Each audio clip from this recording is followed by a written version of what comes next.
avoir vraiment un niveau de confiance en soi élevé, il faut être vraiment honnête envers soi-même. C'est-à-dire, il faut pas vivre selon les gens. Il faut pas être fake. Pour vraiment faire grandir sa confiance en soi, il faut travailler sur vos émotions.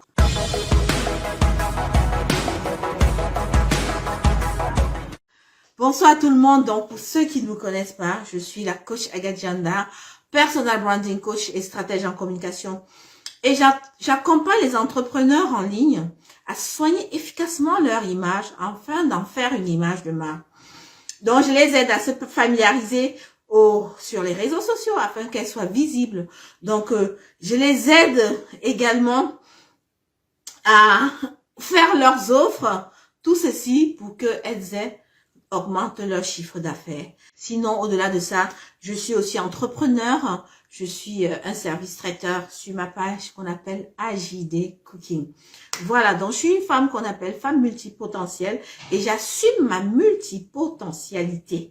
Ok, j'assume ma multipotentialité. Aujourd'hui, je voudrais parler de confiance en soi. Est-ce que je sais que généralement, quand je coach des personnes quand je leur pose la question sur un niveau de 1 à 10, comment vous évaluez votre confiance en soi? Mais généralement, les personnes, elles me disent souvent qu'en fait, je manque pas, je manque pas en fait confiance en moi. Je manque pas de confiance en moi. Même moi, Agathe Janda, il y a des domaines dans lesquels j'ai pas confiance en moi. Il y a des domaines dans lesquels, vous savez, la nature a horreur de ce qu'il ne connaît pas. Donc, quand on nous met dans une situation qu'on ne connaît pas, qui nous est inconfortable directement, ça baisse notre confiance en nous. Quand on vous met dans un environnement où vous avez l'habitude d'y être, vous avez l'habitude de voir des personnes que vous connaissez, vous avez l'habitude, voilà, d'appliquer un certain nombre d'actions, et qu'on vous demande de faire, vous êtes confiant en fait, vous le faites même les yeux fermés.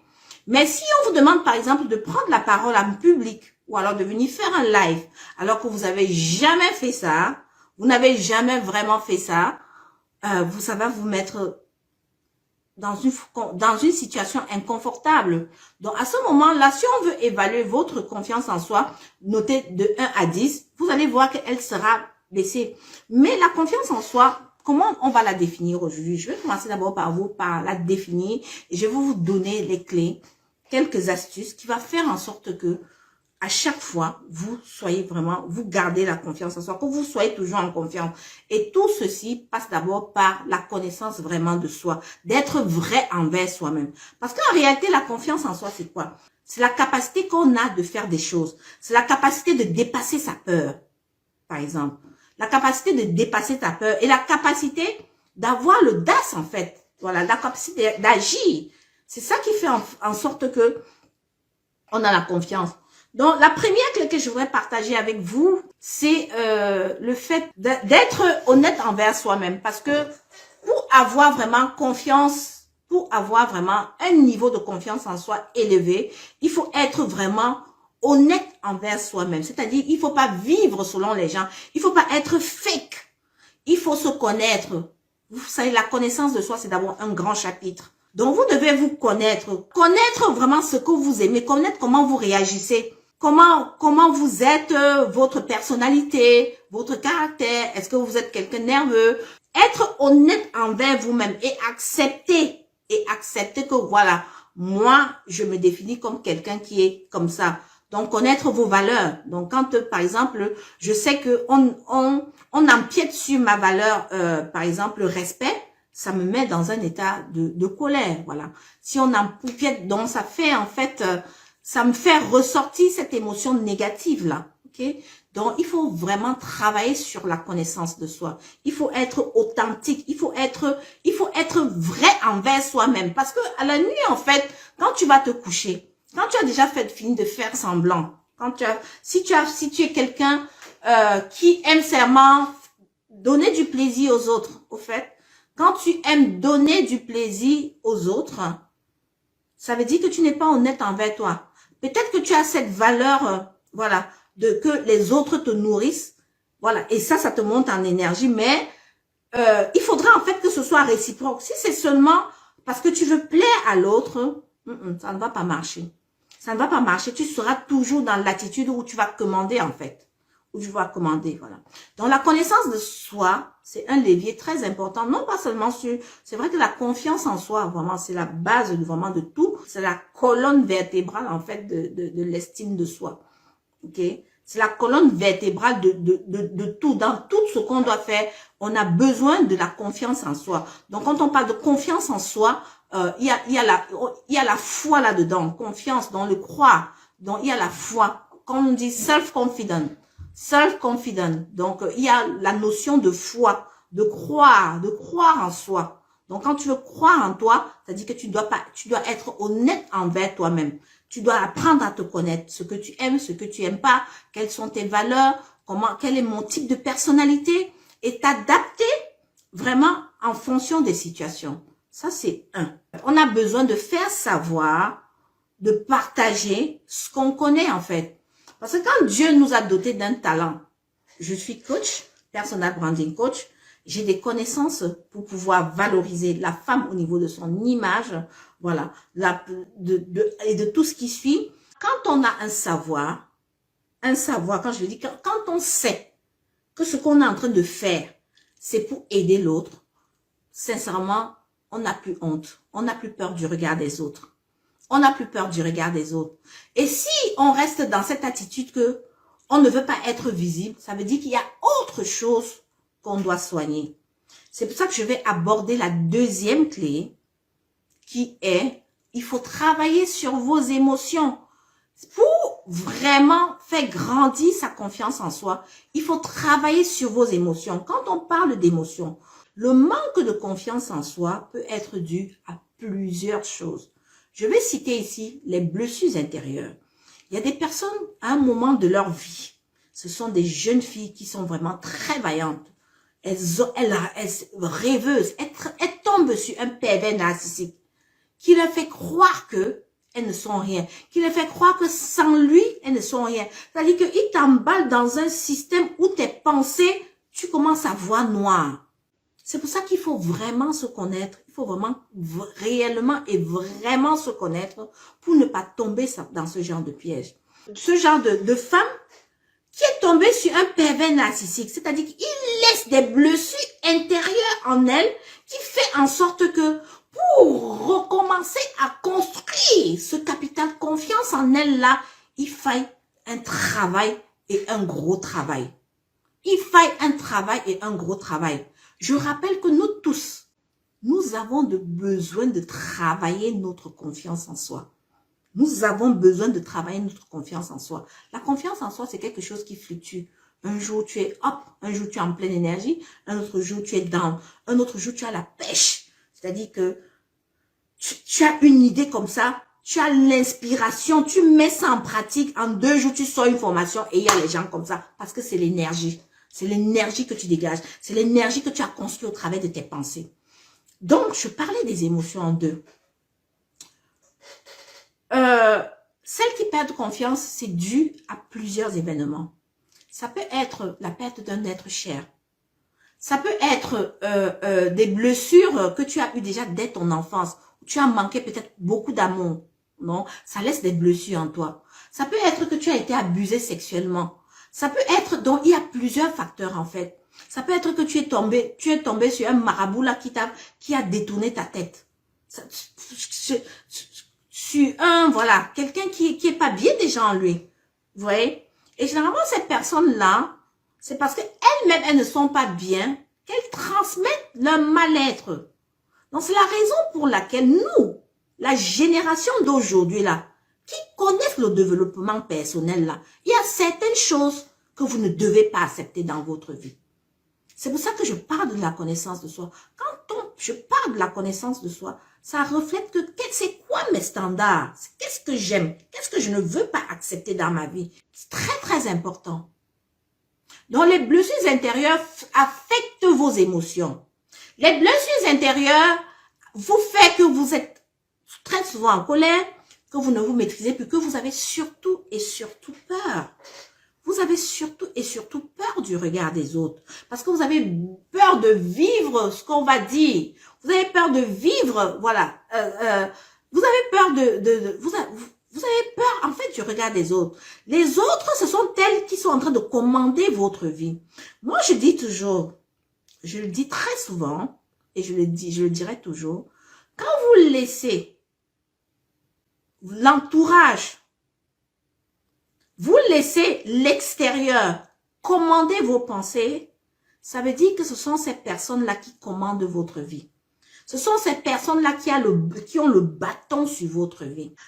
La troisième clé que je veux vous donner aussi, la troisième astuce pour vraiment garder vraiment leur confiance en soi toujours au maximum, c'est de savoir ce qu'on écoute.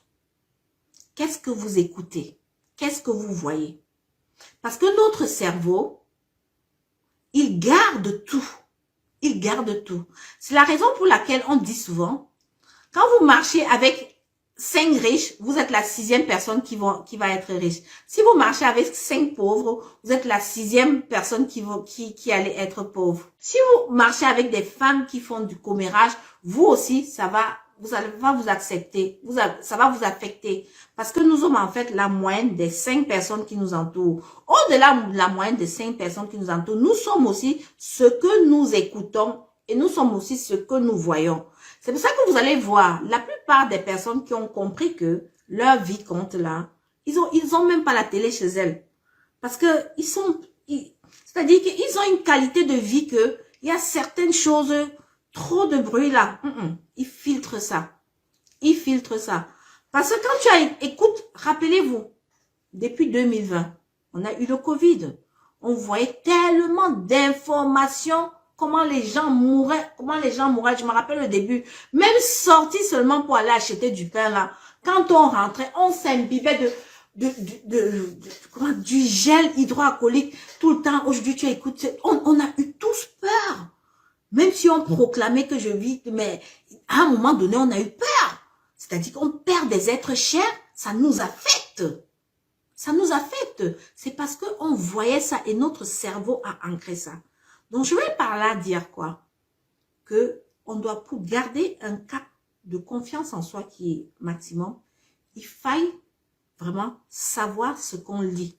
Il faut vraiment se nourrir des livres vraiment de positivité. Il faut avoir une bonne communauté. Si vous voyez que vous avez des personnes avec qui vous discutez, et à chaque fois que vous discutez, ou bien c'est les personnes qui viennent toujours puiser votre énergie, alors là, il va falloir quand ces personnes-là vous appellent, vous ne répondez même pas. Vous ne répondez pas. Et à force, les personnes vont comprendre que vous n'avez pas le temps.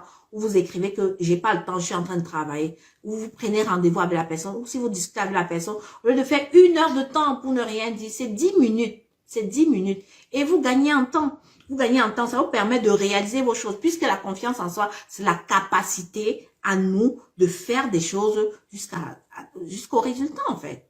Et à chaque fois comme ça dans notre vie, ce sont des challenges, ce sont des challenges, ce sont des challenges. Généralement, quelqu'un qui manque de confiance en soi, c'est quelqu'un qui a toujours les épaules basses, c'est quelqu'un qui a pas le recul, qui n'ose pas regarder les gens en fait face à face. Les gens quand on parle, quand ils sont mal à l'aise, ils baissent toujours les yeux comme ça.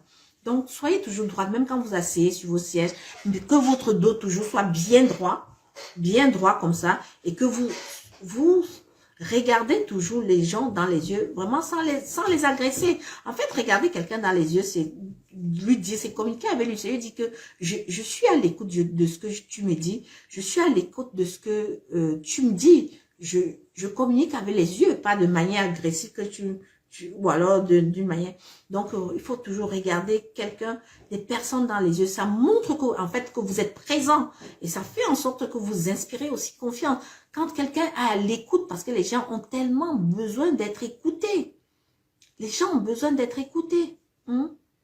Certaines personnes aussi n'ont pas confiance en elles parce qu'elles ne connaissent pas leurs valeurs. Je travaillais aujourd'hui avec une jeune entrepreneur avec laquelle elle est tellement talentueuse. On est en train de travailler sur mon tunnel de vente. Mais j'ai dit, mais elle est où ta page en fait? Elle est où ta page? Elle est où ta page et tout?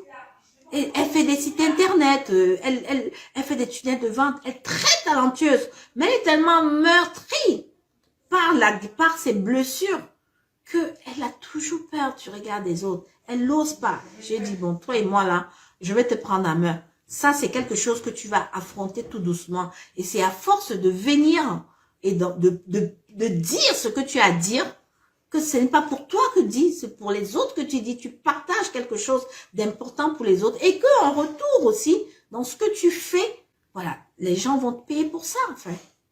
Les gens vont te payer pour ça. Et travailler aussi sur la confiance en soi, c'est se rappeler aussi les bonnes choses, les succès, c'est être bienveillant envers soi-même. Vous voyez, ne pas se dire, là, je suis bête, je peux pas arriver à faire ci, ne pas se dévaloriser. Voilà, faire par exemple, s'accepter comme on est. Quand on dit s'accepter comme on est, être authentique. Je suis grosse, je suis mince, j'ai le gros nez, j'ai les grosses fesses, je suis comment? Tu t'acceptes tel que tu es parce que tu es une merveilleuse créature divine. Parce que si tu avais choisi, tu n'as pas choisi. Donc, accepte-toi comme tu es. Et s'accepter comme tu es. On arrange seulement ce qu'on aime. Si tu ne t'aimes pas, tu ne feras jamais les efforts pour t'arranger en fait. Vous voyez? La confiance en soi se construit tous les jours.